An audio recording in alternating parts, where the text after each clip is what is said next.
బాబాయ్, ఏమనుకోవద్దు. మీ జీవితంలో ఎప్పుడైనా ఎవరికైనా ఏమైనా తెప్పించడం కానీ ఏమైనా ఇప్పించడం కానీ చేశారా?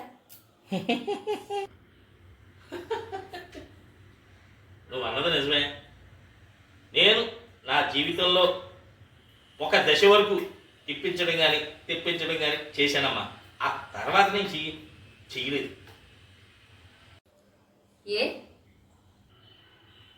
అంటే నా జీవితంలో ఒకే ఒక్కసారి ఒకరికి తెప్పించి ఇప్పించానమ్మా.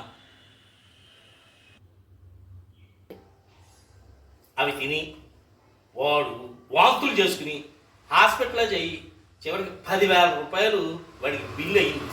ఇంక అప్పటి నుంచి అమ్మో ఎవరికి ఇప్పించకూడదన్నమాట, ఏవి కూడా తెప్పించి ఇవ్వకూడదన్నమాట అని డిసైడ్ అయిపోయినమ్మా.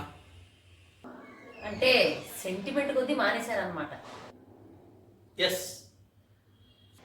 మరి ఎవరైనా తెప్పిస్తే ఇప్పిస్తే తినేస్తారా? శుభ్రంగా.